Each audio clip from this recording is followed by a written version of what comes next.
A smile lit up my face. No wonder, because I was sitting there looking at my beautiful young wife, Wendy. A 27-year-old beautiful woman of medium height and slim build. Without a doubt, she was gorgeous. So why am I smiling when she's crying, you ask? I'll tell you why. I was smiling because she was crying, and I'll be happy to explain why. Listen carefully. It all started less than 6 months ago. At least that's when I first felt the winds of change. Wendy and I lived in North London, where I worked at a local law firm and had recently been promoted to partner. Ashley Burks and Scrummings. Old Scrummings was about to retire, and Ashley and Burks had long since left. There were 3 other partners, and they, like me, were waiting for Scrummings to go so we could move into the 20th century. How long it would take to move into the 21st was anyone's guess. Yes, our firm was, to put it mildly, a traditional old-fashioned business. Wendy and I were very happy together. We had a beautiful house, 2 new cars, a Jaguar, and a Porsche, and membership in a local country club. Our sex life was good. No, it was very good, and after 7 years of marriage, it seemed to me to be quite frequent. So there was nothing wrong with it? Not really, although I didn't know that until Thursday evening. Derek, Wendy said to me as we finished the last drops of wine, don't you ever think we need a little variety? Why? I replied, picking up the empty bottle. I thought you liked this Côtes de Rhône as much as I do. It was one of our favorite wines, but I didn't understand what she was talking about. I'm talking about sex, not wine, you idiot. She giggled. That was definitely not what I was expecting. What's wrong with our sex life? I asked, recovering from the initial shock. Oh, I don't know, Derek, she replied thoughtfully. Sometimes I just wonder. Having led me on like that, she refused to talk about it any further that evening, leaving me confused. In fact, at that moment, she seemed quite promising to me. 2 evenings later, she brought up the subject again, but this time, we really got to the heart of the matter. Have you ever thought about making love to another woman? Wendy asked dreamily. Yes. That was all I said. And of course it was true, but the real reason for my brevity was that I didn't want to distract her from what she was doing. Anyone in particular? Your friend Gail, Mick's wife, Halle Berry. I could have gone on, but that wasn't what I meant, of course. Well, maybe I did mean it, or maybe I didn't, but we were just joking, right? What if you really could? She continued. Not Halle Berry, of course, but Gail is a real housewife. But what if you could? I suddenly came to my senses a little. What did my wife mean? You mean Mick's wife? I asked incredulously. Now that was a thought. God, what a thought. And if you saw Mick's wife, you'd understand what I mean. Things were getting very interesting. No, silly, Wendy laughed, shattering my fantasy. I don't mean anyone in particular, just if the opportunity arose. Damn, what did my sweet, once beautiful wife mean? Was she fantasizing about a threesome or something? Me, her, and who knows what gorgeous woman. Damn, I feel sorry for Mike's wife, but let's go with the flow. Anyone interested? I asked as casually as possible, desperately trying to get the image of Mick's wife with her legs crossed out of my head. Not really, she replied. Maybe a couple we could swap with or something. I was so lost in my thoughts that I hardly noticed what she said. 3 nights later, we were sitting watching TV. EastEnders. She liked it, but I wasn't sure. To be honest, I wasn't really paying attention. Have you thought about it? She asked suddenly.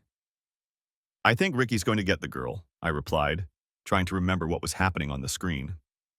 No, silly, she giggled. That's not the show. It's about spending time together, us and another couple. What's it called?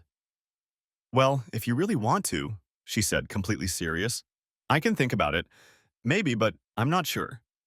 Wait a minute. Who's seducing whom? Where did you get these ideas, Wendy? I asked. I didn't start it, she declared. I won't say I'm not intrigued by the idea, but, well, I don't know. At that moment, I sincerely regretted not drinking earlier. I shouldn't have finished that second bottle. Where the hell was this going? And did I want it to go there? One of my clients at work is really into it. Damn it, is that my wife talking? Stop, shut up, shut up. What an idiot. What did I say? Who is she, Wendy? Damn, what an idiot. I meant his wife. No, that's not what I meant. Damn. Yes, that's exactly what you meant. I was embarrassed. Wendy read my mind and guessed what I was thinking. I think his wife is very beautiful, Wendy continued casually. But I wasn't thinking about them. Well, maybe I don't know. My thoughts were spinning in my head. No, I thought about it for a few more seconds. No, Wendy, I said firmly. Dream about it all you want, but I really don't think we should go down that road. I was just fantasizing, honey. Damn. I knew from experience that every time she called me honey, she was up to something. One thing led to another. I hadn't yet explained that although I was a lawyer, my wife was a solicitor and, as such, had spent her entire life in court, untangling people's lives. She had a very analytical mind, was excellent at her job, and usually won arguments with me. What Wendy wasn't so good at was long-term planning or strategy, and if it weren't for me, we probably would never have booked a summer vacation. No, my wife lived in the moment and always had. When we met almost 9 years ago, Wendy was just a girl with a good reputation. Not that she was dating anyone, but as soon as she set her sights on some unsuspecting guy, he was more or less doomed. Yes, doomed to end up in her bed, whether he planned it or not. Believe me, I can confirm that, and also that such a fate was not terrible. However, I never participated in the multi-partner sessions that Wendy was known to have participated in, and that was one of those moments from her past that I preferred not to think about too much. I knew she had participated in them, but I didn't want to know exactly how many, and in any case, it was all in her past before we met. Sometimes I wondered if it was pure coincidence that I became her main boyfriend when she finished school, because that was when she changed completely. Maybe she had suddenly grown up, or maybe she realized that her chosen profession didn't allow her to behave so recklessly. In any case, it was good for me. She calmed down and became the perfect faithful wife, never giving me a reason to doubt her.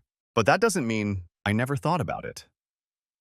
2 weeks later, we were sitting in a fancy bar in the city center, waiting for James Devil Perry and his wife to show up. Yes, she had persuaded me to at least talk to them about it. James apparently had his own business making Christmas cards and other trinkets, and although it wasn't big, it must have brought him a good income. But his wife, I knew nothing about her, and Wendy wasn't very talkative. To be honest, we didn't switch places that evening. Not at all. We just met up with them for a drink. We were able to talk about it and even ask questions. But that was it. That doesn't mean I wasn't nervous, but it doesn't mean I wasn't intrigued either. Before meeting Wendy, I had already done a little traveling. Not as much as her, of course, but even so, the thought of having to travel a little didn't give me a big headache. To be honest, by that time my thoughts were a little confused. As for Wendy, can a leopard change its spots? Maybe she was letting me know that she missed our old relationship but didn't want to deceive me? And what should I do in that case? I couldn't shake the feeling that I was in a difficult situation. Whatever I did, it was bad. Pity the poor leopard. Here they are, Wendy exclaimed, jumping up and kissing the boy who had just entered on the cheek. We introduced ourselves. Wendy, Derek, James, and Tanya. My God, Tanya, James was about 30, probably the same age as me. Tanya was damn beautiful. She was no more than 20 with a face you could only dream of. This couple switched places? Why the hell did this idiot want to switch places with a woman who looked like her? The evening was quite pleasant, although I stumbled a bit when trying to talk to Tanya. I learned that James was a Tottenham fan, and as an Arsenal fan, I didn't particularly like him. However, we parted as friends, promising to meet again soon. You liked her, didn't you? This question asked by my wife seemed silly to me. I couldn't help but notice how she interacted with James. Oh my God, the next few days were tough. Wendy gently nudged and encouraged me, suggested and hinted, until she finally asked the direct question. Are we going to do this or not? No, was my answer, as tempting as the charming Tanya herself. Okay, she replied, forget about it. But she didn't forget, and to be honest, neither did I.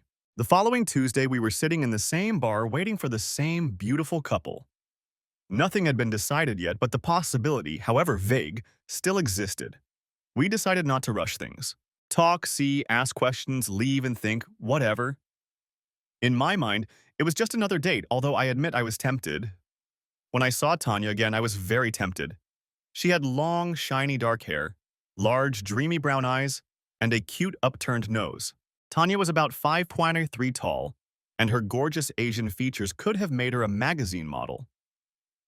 When we first met, I didn't pay much attention to James, and only now did I realize how attractive he could be to a woman like my wife. He was a little taller than me, his shoulders were broader, and perhaps some women found him more attractive than me. The bastard. If he thought he could get into my wife's pants, he was wrong. We had a second drink, then a third, and I began to relax and feel more comfortable in the company of the charming Tanya. I heard my wife giggle and looked over at the other couple, surprised to see how close they were sitting together and how cozy they looked. I thought about saying something to them, but it seemed a little rude since they weren't doing anything I could complain about if I were their friend. A few more minutes passed and Tanya casually put her hand on my leg while telling me a story from her school days. It was a completely innocent gesture except that her hand was above the middle of my thigh. I liked it very much, damn it, but my racing heart and dry throat warned me to be careful. I glanced around at the others to see if Wendy had noticed anything. I didn't want to ask Tanya to move her hand, but I didn't want to encourage the other two either. And I didn't need to. I opened my mouth in surprise when I noticed how they had changed since I last looked at them, and saw that they had moved even closer together than before. Wait, no, too fast, too fast. I wasn't ready for this. Wendy, James, I shouted, trying to hold back my anger. I'm not sure this is a good idea. They both looked at each other in surprise, and Tanya took her hand off my leg. What's wrong, Derek? My wife asked, and her hoarse voice confirmed that she liked what James was doing to her. What's wrong? I repeated. He's groping you, Wendy. Damn it, he's still groping you while we're talking. Well, Derek, she said, looking back at me, I don't mind at all. In fact, I like it. For God's sake, Wendy, I hissed at her. You can't let him do that to you. Why not? She asked easily.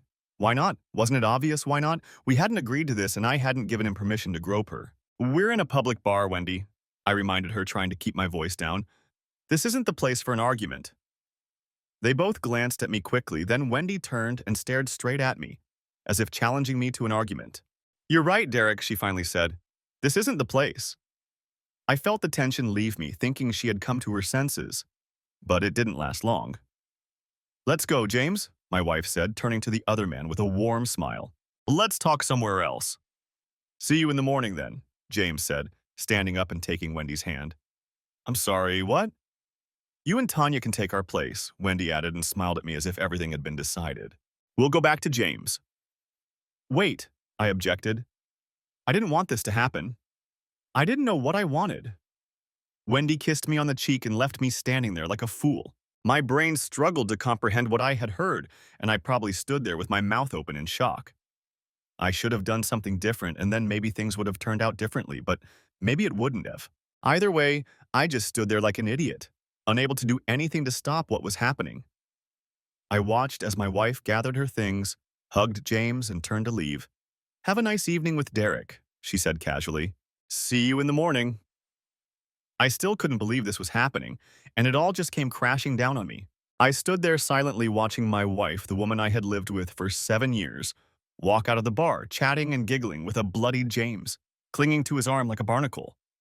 What had I done? Or what hadn't I done? He had taken my wife away to entertain her, and I had done nothing to stop it. Well, Derek, are you ready? Asked a sweet voice next to me as Tanya pressed herself even closer to me. I was confused. Wendy and James disappeared from view as soon as they turned the corner. I looked at Tanya for some kind of sign.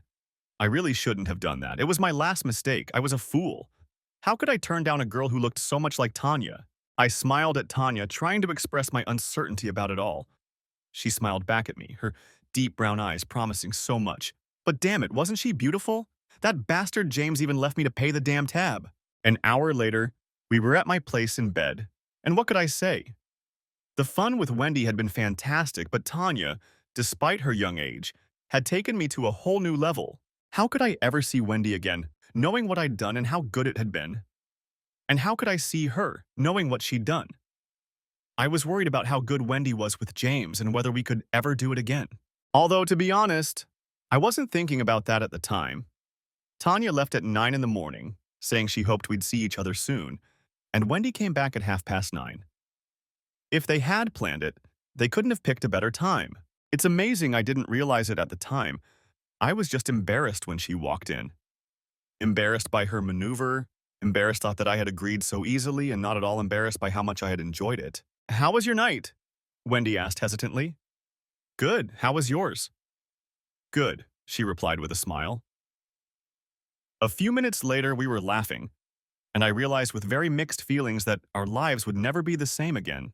I tried not to show my impatience when Wendy told me that she had made preliminary arrangements to meet the couple in a week. When the day arrived, my wife informed me that she had arranged to have dinner with James and would meet him at the restaurant. I was to meet Tanya at the bar where we had met. That suited me fine because, although I was looking forward to seeing the lovely Tanya, I wasn't too upset about not spending time with the guy who had been entertaining my wife. Derek will be here tonight, but you can go over there for now. Well, that was fair enough. Watching Wendy get ready for her date, I thought to myself. With a sigh, I closed the door behind me and headed out on my date with the lovely Tanya. Life was tough, sure, but it could be worse, right? Half an hour later, I was sitting in a bar, sipping a beer and waiting for my girlfriend. I couldn't wait for Tanya to walk in and enjoy the moment when all the men in the bar would look at her and envy me. I wondered what kind of tight dress she would wear that evening and looked forward to taking it off a little later. I must admit that after 7 years of marriage, a date with another beautiful girl was very exciting. The time for our meeting came and went. Another half hour passed and I began to get nervous. My cell phone rang and I relaxed, thinking it was Tanya calling to say she would be a little late. Hi, sweetie. Oh, it was Wendy calling me sweetie. I'm afraid I have bad news, Derek. Tanya came home from work in a bad mood and won't be able to make it. Damn, where are you, Wendy? I asked, trying not to let my disappointment show. I'm with James, she replied. He left before Tanya got home and she just called him to say she couldn't make it. Damn, I replied. What are you going to do, Wendy? Are you coming home? There was an ominous silence on the other end of the line. It was so quiet that I could hear my heart beating wildly. Well, Wendy, what are you going to do? I repeated. Actually, Derek, I was going to continue my date with James. If you don't mind, dear. No, that didn't suit me at all. A trade is a trade, but, well, damn, it wasn't fair and I told her so. Please, Derek, be reasonable. I know this upsets you, but James just bought me dinner and we had such a good time. Well, I'm not Wendy, I replied. I never liked this and now I've had enough. Oh, please, Derek, just one night. No, Wendy, I replied. It's time to end this. Listen, Derek, what if I don't sleep with him? What if I just spend the evening with him? I can't just walk away from him. I hadn't thought this through very well, and what she said made sense. I figured she should at least stay and finish her dinner. Okay, I said reluctantly, but I'll be waiting for you at home by 11. Come on, Derek. I thought you said 2 or 3 hours. No way, Wendy. How about an hour? She suggested. No later than midnight, I heard myself say. Let's compromise and agree on midnight. What the hell difference did it make? Okay, then I'll wait for you at home at midnight, I reluctantly agreed. No, Derek, Wendy corrected me. I'll wait for you after that. Don't forget, we have our own house this time. Damn, what nerve. Go to his damn house, I yelled into the phone. Then I'll never be back by midnight, honey. God, that damn woman. I told you she could outsmart me in an argument. No wonder she won so many cases in court. Fine, then go to his damn house, I replied angrily. I wasn't going to hang around in a bar until it was safe to return to my home.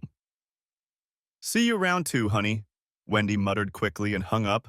Damn it, bitch. She got me into this, and I imagined her sitting there with a smirk on her face. I could have called her, but I didn't see the point. She would just have fun with another man, and I would go home alone. It wasn't fair. What upset me the most? That my wife had slept with another man or that I didn't get Tanya in return? It was a difficult question, and I didn't know the answer. Perhaps what upset me most was that Wendy had chosen James over me that night. It hurt. I felt empty. Well, I don't know what time she came home because I was fast asleep. Of course, it wasn't the time she promised, but at least when I woke up, she was there beside me in bed. What time did you get home last night? I asked when she came to. Oh, don't ask, was all she could say. I was tired. Why were you tired? As if I didn't know. Oh, don't ask about that, Venny giggled. She thought it was funny, but I couldn't say I felt the same way. I was really angry. I just didn't understand why I had let myself get dragged into this mess. Okay, I really enjoyed spending time with Tanya, and it was like a dream come true. But risk our precious marriage? Risk destroying the special relationship I thought I had with my wife? No, it wasn't worth it. This had to be the last time. I got up and got dressed, and Wendy rolled over and went back to sleep. I didn't see her until midday when she jumped down the stairs like a teenager. What a beautiful day, she sang, jumping up to hug me and kiss me on the lips. She was in a good mood, and I decided it was time to ask her to end our affair. I've arranged to meet James next Tuesday, Wendy announced cheerfully, beating me to it. Oh, really? Was all I could mumble, feeling anger rising. I'm afraid Tanya's still not feeling very well, but maybe next time. No. What do you mean, no? My wife asked, looking up at me in surprise. No means no, Wendy, I insisted. I'm not going to put up with this. But you agreed, Derek, she almost hissed. You suggested it yourself. I took a few deep breaths, not wanting to say something I might regret later. You will not go out and have fun with that damn James, whatever his name is, and that's final. How are you going to stop me? She asked, her eyes flashing with the same anger I felt. Good question. How could I do that unless I locked her up or had her guarded around the clock? I can't, but if you do, don't expect me to be here when you get back. My answer seemed reasonable, but Wendy looked at me as if I had declared war on France or something. You're not serious, are you? Try it, I replied. Wendy stood her ground, but I didn't give in, and we stood there for a while, glaring at each other. Finally, she realized she might have gone too far and relaxed, trying to calm me down. Okay, she said. I see what you're getting at. I don't think it's very fair to you. With that, she shrugged and went to make herself something to eat. But the thing was, she didn't understand my point of view at all. I may have won the battle, but it looked like I hadn't won the war yet. Not the war with France, you understand? This was much more serious. We hardly spoke for the rest of the day, but in the evening we got down to business. Finally, she sighed, thanked me for a wonderful night, turned over on her back, and fell asleep. Tanya is feeling better, Derek, my wife told me a few days later. I waited for her to add something to that statement, but she just went about her business. I did the same, but nothing happened. How could I know she wasn't going to leave it at that? Let's make plans for next Tuesday, she asked, trying to sound casual. Like what? I replied, pretending to be stupid. Of course, she didn't believe me. If you want, you can have our house, she continued, as if this generous offer really meant something. Is that really what you want, Wendy? I asked, trying to control my voice. It's what we both want, isn't it, dear? She replied immediately. We enjoyed it last time, so why not? I considered reminding her that I hadn't enjoyed it at all last time. What's more, last time I had been left at home alone while she had had a good time. But what was the point? How about Wednesday instead of Tuesday? I asked for no particular reason, just to make myself feel awkward. No, she replied. Tuesday. It has to be Tuesday. Strange, very strange, but I decided not to argue. Got up and left. Something was wrong here. I didn't know what exactly, but something didn't add up. Why did Wendy suddenly want to do this after 7 years of happy marriage?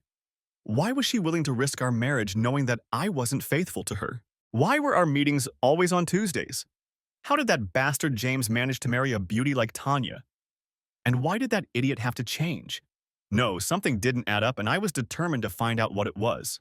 Thanks to my connections, I had no trouble finding out where James Perry lived, and when I discovered it was only a few miles from my house, I drove there the next day after lunch. I wasn't sure what I was going to do and ended up in my Jaguar a few houses away from theirs. It was a detached house on its own plot, which must have cost a pretty penny, so it didn't need any repairs. For almost an hour, no one came or went, and I started to feel a little silly. Then the front door opened and 2 children, about 8 or 9 years old, came out. They played in the garden for a while, then one of them shouted, "See you tomorrow," and disappeared down the street while the other went back into the house.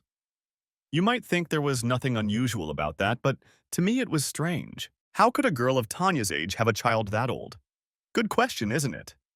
As I pondered this, a Ford Focus pulled up and a nurse in uniform got out. I didn't notice if she locked the car, but she immediately walked up to the house and went inside. What the hell was going on here? I hung around the neighborhood for a while longer, but nothing else happened, so I went back to work, still puzzled. There had to be an answer. Why was there a nurse here, and where did the child come from? I was so confused that I couldn't concentrate on my work and wandered aimlessly around the reception area, annoying everyone for no reason. I was acting stupid, but I couldn't shake the uneasy feeling gnawing at me. Finally, I decided I was being too silly and returned to my office to finish my work. With great difficulty, I began to leaf through the pages of the divorce case I was working on. The marriage had ended by mutual consent, but the spouses could not agree on custody of the child. And then it dawned on me. It was very simple.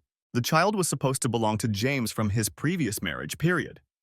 He was supposed to get divorced and then marry Tanya, and the child would live with them. He didn't even have to live with them. The boy could just visit them. But the nurse, who the hell was she? It took me over an hour to find the answer to that question. Tanya was sick, wasn't she? Or had been. Maybe the nurse came to her house to give her injections. It was a weak assumption, but it was the best I could come up with. Maybe I was worrying over nothing, but that wasn't surprising, considering how strange my wife had been acting. Everything was fine, wasn't it? But if so, why did something inside me tell me that something wasn't right? One more check, I promised myself, and then I would calm down and get on with my life. I called Tom Black.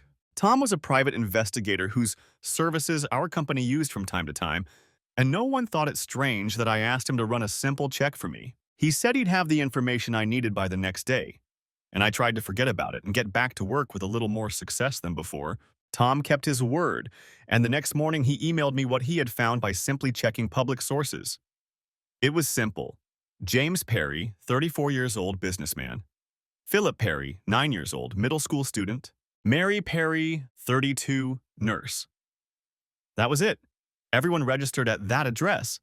Damn it. What had happened to Tanya? Whether she was in trouble or not, the nurse certainly wasn't going to take care of her. That damn nurse lived there, and she was James's wife. Damn it.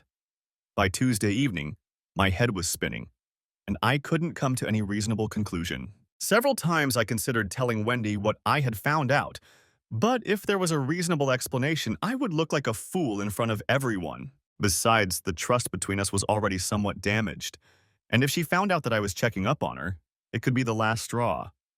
No, I decided to go on the date and see what I could find out from Tanya herself before telling Wendy. I couldn't think of any other way to deal with the situation. Of course, that was assuming Tanya showed up, but judging by how things were going, that was unlikely. Hi, Derek. Good to see you. I looked up and saw Tanya standing in front of me with her hand on her hip, looking even more stunning than I remembered. I quickly glanced around the bar and noticed the envious glances of all the other guys, and at least in that moment, I felt great. She was beautiful and gave me a smile that melted my heart. It was her eyes. No, it was her smile. Damn, it was her. She was the embodiment of a dream. She was a little surprised when I suggested we stay for a bite to eat, but she readily agreed, and we went to the table I had reserved. I had a few questions I wanted answered before the evening wore on. Who are you? I asked when we sat down. Tanya, she laughed. You didn't forget me after our last night together. Yes, Tanya, I continued. I know your name, but you're not James Perry's wife, are you? Tanya's smile faded. She lowered her confident gaze and swallowed noticeably. I had really caught her off guard with that comment. What do you mean, Derek? Was all she could manage. Pretty weak. I mean, Tanya, if that's really your name, then why is that bastard James cheating on me with you when you're not even married? Gotcha. Tanya tried to smile, but seeing the look on my face, she changed her mind. She looked around, trying to see if she could slip away, but I had her cornered. Maybe I should tell you everything, she finally suggested nervously. That's better, I replied, and waited to see what would happen next. Was Tanya his girlfriend?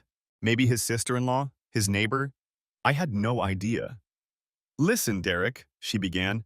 You're a really nice guy, and I'm sorry I lied to you a little. I nodded and waited for her to continue, taking a deep breath. I was paid to do it, Tanya finally muttered. They paid you, I almost shouted. They paid you to date me. What kind of woman are you? A woman who gets paid to entertain strange men, she whispered back, tears welling up in her eyes. I'm sorry, Derek. I'm so sorry. Damn it, now she caught my eye. You're a bloodthirsty whore, I shouted at her, forgetting that we were in a public place. Not so loud, please, Derek, Tanya begged me, looking back with a frightened expression on her face. I prefer the word escort to whore, but they really mean the same thing. Suddenly, I snapped out of it. James had paid this damn whore to play his wife while he had fun with mine. What a bastard. What the hell is Wendy going to say when she finds out what he's done? I asked. Stupid question, I still couldn't think straight. It was even worse than I thought. I think she already knows, Derek, Tanya said uncertainly. She called me to arrange the meeting. Oh no, there must be some mistake. But I knew right away that there wasn't. I hope she didn't pay you, I muttered pitifully, not knowing what else to say. No, Derek, Tanya tried to reassure me. Oh, the guys paid both times. I was so upset that I almost didn't hear her. And when I looked up at her, she covered her mouth with her hand, realizing her mistake. She had left out another detail. Guys? I asked. Do you mean multiple guys? Tanya just nodded, not opening her mouth. I took a slow, deep breath to calm myself before doing something I would regret. I wasn't going to hit her or anything like that, but I needed to think. Explain. I decided that was enough and waited. There are three of them, Derek, she continued. James, Mike, and Terry. Terry used to be my client, that's how they know me. I sat silently, shaking my head. I'm sorry, Tanya said. Thanks for nothing, I replied. I really enjoyed my first time with Derek, Tanya continued. You're a really nice guy, and it wasn't like the other dates I usually go on. You were so caring, and I liked that, but when he asked me to do it again next Tuesday, I said no because I didn't want to cheat on you after we met. Well, that explained why she didn't show up for the second date, didn't it?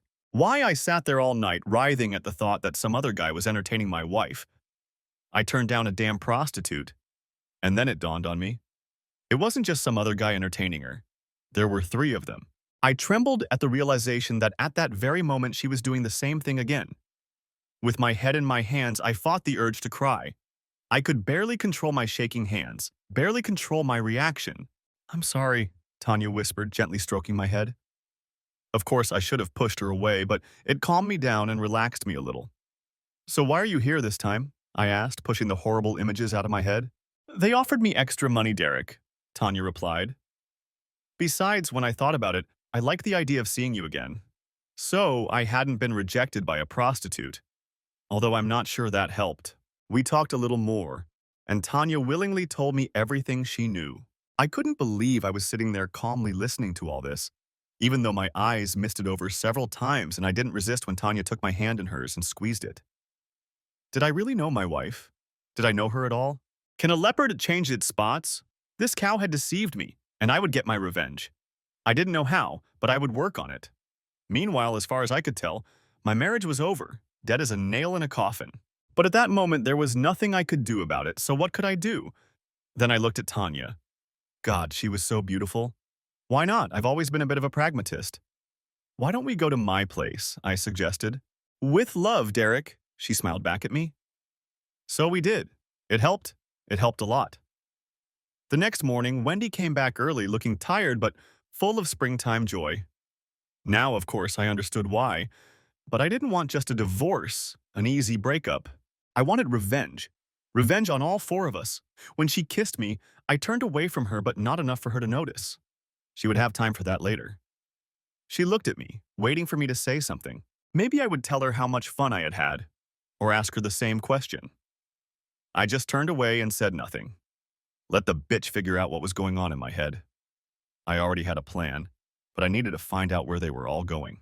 Obviously not James's house, since his wife would hardly agree to that, and I realized it always had to be on Tuesdays, since three of them had to have a reason to leave the house that night. Bowling, drinking, whatever. It didn't matter. I also needed someone's help. Someone who knew them and could find the information I needed. Who better than Tanya? Besides, I really enjoyed spending 2 evenings with her, and the feeling was mutual. I learned a lot about her and her situation, including that she had been working as an escort for only 3 months. I didn't know or care how many clients or dates, as she called them, she had had during that time. Tanya was a sophomore in college studying fashion design when she ran out of money. It wasn't a new situation, but when you're as attractive as she was, the first bar she found work at gladly took her on. Soon she was working as a bartender in a nightclub where the pay was better. And the more revealing her clothes were, the more tips she got. She laughed as she admitted to me that she really liked it and teased the men who tried to peek at her increasingly revealing tops. One thing led to another, and soon she was persuaded to try stripping, at which she immediately excelled. And believe me, I understood why. Soon, customers began asking her out on dates, and she realized how much money she could make in a single night. She managed to justify her behavior, but in the end she dropped out of school anyway, which she had already begun to regret by the time we met. So we were left alone, and as we said goodbye, Tanya asked when we could meet again, and there was no mention of payment. I wondered if I was jumping out of the frying pan into the fire. Tanya was happy to help me, and a couple of days later I found out that four of them, Wendy and her three lovers, met on Tuesdays at the Paramore Hotel on the other side of town. At least her lovers weren't skinheads, as this hotel was the most expensive in the area. Although Tanya's fees should have told me that earlier. Not only that, I even knew the room number they always stayed in. It was a corner room on the second floor next to the fire escape. Perhaps they were counting on me to burst in, get into a fight, and leave them an escape route. That didn't happen, but that didn't mean they weren't in for a surprise, and I was looking forward to next Tuesday. That evening, I didn't need Tanya for what I had planned, so I simply told Wendy I was going out of town on business. "What are you going to do while I'm gone, dear?" I asked innocently. "Oh, probably just stay home," she replied. "Or maybe I'll go to the movies with one of my friends from work." "Oh yeah, sure." But the look on that bitch's face said otherwise. At 8:30, I was in the lobby of the Paramore Hotel with a newspaper in my hands in case I needed to hide. I was finishing my second mug of beer when I noticed Wendy descending the grand spiral staircase in high heels, wearing a fashionable short, tight skirt, an expensive blouse, and, as far as I could tell, almost nothing else. Very stylish. I have to admit she looked very good, and I felt a lump in my throat at the thought of how she was deceiving me. How she had deceived me, who knows for how long. If this night went as planned, it was unlikely we would ever sleep in the same bed again. And for a moment I regretted that we had made so little love in the last few weeks. "Oh well, Wendy," I heard someone say, turned around, and smiled radiantly at a guy I'd never seen before. I guessed it must be either Mike or Terry. "Hi, Terry," Wendy repeated, confirming my guess. "Are Mike and James with you?" "They're already there," he replied, lowering his voice as he approached her. Then he hugged her and pulled her close. "Just fun, right? If it's just fun, then I'd like to see what real love is like. If there was anything left in my heart, it would have broken." My eyes weren't the only ones watching them as she walked with him, giggling at something he said. I think most of the men who looked at them couldn't help but feel a pang of jealousy, knowing full well what was in store for them.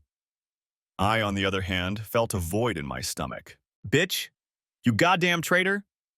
However, there were other eyes that I hoped were watching this loving embrace, but no matter how much I looked around, I couldn't figure out who it could be. 10 more minutes passed, and they gave themselves away, although I was the only one who noticed. Three men, all quite large, got up from their seats and approached the reception desk. They were joined by a woman who came up from the other side and appeared to be the manager. I watched closely through the newspaper as the woman showed the pretty girl behind the counter something she had taken out of her jacket, and the girl looked frightened. The woman said a few words, and the pretty girl disappeared into the doorway behind the counter, but almost immediately returned with an elderly man of very respectable appearance. Perhaps he was the manager or his deputy. A few more words, and the manager, quite obviously, handed over a key and nodded to the woman.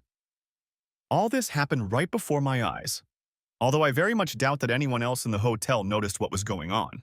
Only when two uniformed police officers appeared outside and stood at the entrance did several people look up, but even then, their interest was only slightly aroused. They had no idea that their interest was about to increase dramatically. Even I didn't realize how much. Four police officers in uniform slowly made their way to the front staircase, trying not to attract unnecessary attention. They easily climbed the steps and disappeared from view. I sat there holding my breath, wondering how it would all end, whether I had gone too far and gotten myself into trouble. Then there was silence. Then the commotion began. The police had received information that parties were regularly held at the hotel and that prostitution was taking place there. The police were particularly interested in the names of two participants, one of whom they didn't like very much. I honestly don't know who called the police, although I must admit that I knew in advance what it was about. It's convenient to be a lawyer and have connections in such low circles. I enjoyed watching my cheating girlfriend being let out of the hotel, hopefully in handcuffs and under arrest. Although I knew I would be lucky if that happened and that the charges were unlikely to stick, I craved the humiliation to get back at her. I really wanted to tell her about her infidelity. Of course, things didn't turn out that way. But what happened was damn remarkable and exceeded my wildest dreams. Neither I, nor Tanya, nor anyone else knew that they had rented not one room but two. Whether it was so that one of them could rest between sessions, or so that the noise of their entertainment would not disturb other guests, I do not know. When the police entered the room, and caught the four intruders by surprise. Two of them clearly panicked. One of them was quickly apprehended, but Wendy, bless her little white cotton socks, managed to slip into the other room before she was caught. From there, she ran out into the hallway and down the fire escape. It was only when she reached the middle of the parking lot and felt sharp stones under her feet that she must have realized she was naked. What a ridiculous situation. Everyone in the waiting room stared in amazement as this beautiful young blonde rushed past the large windows. Two uniformed police officers automatically gave chase, but Wendy shuddered when she realized her predicament. I couldn't help but smile as I watched my betrayer being led back to the hotel in handcuffs, her kidnappers making no attempt to cover her nakedness. She lowered her head in shame and embarrassment, unable to cover her body, and visibly flinched from the flashes of cameras as various passersby tried to capture this incredible, almost unimaginable scene. Thank you to whoever invented the camera on a cell phone. Wendy walked past me no more than 3 meters away, so shaken that she didn't even notice my presence and burst into tears. It was time for me to disappear. Even in my wildest dreams, I couldn't have imagined that everything would turn out so well. On the top floor, of course, Wendy wasn't charged with anything, although Terry was found with a small amount of illegal substances and ended up getting a suspended sentence. He didn't go to jail, but since he was running for local office, it definitely messed up his future plans and career. I suspected it also ended his marriage. James's wife filed for divorce and took all his money. It seems he was the junior member of the conspiracy bought by the other two to do their dirty work and deceive me. I won't say any more, but it turns out that Mike was probably the ringleader. It turns out that he and Wendy had probably been lovers for several months. He was the one who introduced his two friends to Wendy, and he was the one who came up with the scheme to trick me into sharing my wife with them. And how did he do that, you're probably wondering? Well, or rather District Judge Michael St. John Milesworth got off pretty easy. The press, to put it mildly, blew the whole thing out of proportion. Several people from the hotel who took pictures of him probably contacted the newspapers, and although I didn't stop to look, photos of him being led out of the hotel in handcuffs appeared on the front pages of almost every newspaper in the country. The fact that my beloved wife was helping Silk from her room in the courtroom where Milesworth was presiding only added fuel to the fire, and the story was discussed for several days. Questions were asked in Parliament, and the Prime Minister himself intervened in the scandal, demanding the resignation of the prominent judge on a television program a few days later. He was destroyed, and although he may not have broken any laws, Mike will never be able to work in the legal profession again. I don't know exactly what happened to him, but he just disappeared from view. Poor guy. Probably not. Well, that's it. Oh no, I forgot about my wonderful wife, didn't I? Hi, honey, I said on the phone when I called her the day after the incident. Hi, Derek, Wendy replied, sounding rather down, although I pretended not to notice. Where are you? I'm still in Paris, my love, I lied, sitting in a pub no more than 5 miles from our house. I'm sorry, but I'm stuck here for a couple more days. Can't you come home right away, dear? She begged, but I told her it was impossible, that she would have to wait a little longer. Have you read the newspapers, dear? She asked, her voice clearly agitated. I haven't seen a single English newspaper for sale, I lied again. Why not? No reason, dear, Wendy continued. What about the TV? No, Wendy, I continued to tease her. I've been too busy. Anything interesting happen at home? No, Derek, nothing special. Well, could you come home soon? Please, dear, we needed to talk. As soon as I'm done, dear, I promised. Okay, she continued. Please, Derek, don't forget that I love you. Whatever you hear, don't forget that you're the only one I love. I sensed that Wendy was close to tears, but I chose to ignore it. However, I did catch her strange remark. Well, if you love me so much, dear, don't give in to the temptation to have an affair with that bastard James while I'm away, okay? There was something like a hoarse sigh on the line. I really wanted to talk to you before I left, honey, I continued. I don't like the situation you've gotten us into, and I think we need to end it before it destroys our marriage. Fine, she muttered in response. If that's what you want.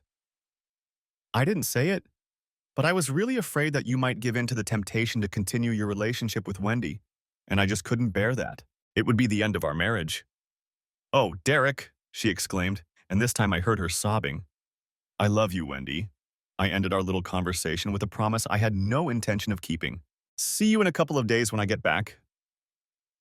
I heard her sobbing, but decided to ignore it. I sat there for a few minutes, thinking about our conversation, then picked up my pint and took a sip. Unable to resist, I picked up the newspaper I'd been reading before Wendy called. On the front page was a fairly clear photo of my wife, tears streaming down her face, as police officers led her out of the hotel lobby. As I said, the newspaper had come out a few days earlier, and my wife's photo had been everywhere for almost a week. As soon as one publication dared not to print the photo of the star, all the others followed suit, giving them an excuse to republish the entire series of photos. Someone even managed to take a photo of her as she was rushing through the parking lot, without clothes. Internet users blew it up into a whole story.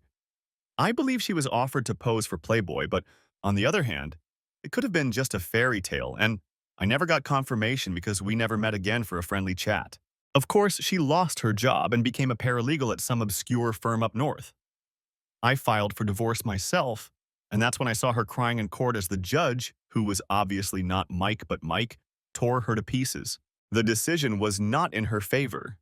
Well, that's the end of my little story. I hope you enjoyed it. I have to go. I have a hot date with a very attractive girl who is about to graduate with a degree in fashion design. They say she has a great future in the industry and has long since abandoned her previous career. Whether Tanya and I will end up deciding anything, no one knows. I certainly hope so, although I am very greedy. The end. Thank you for watching. I hope you enjoyed it. Subscribe to my channel and watch the next video.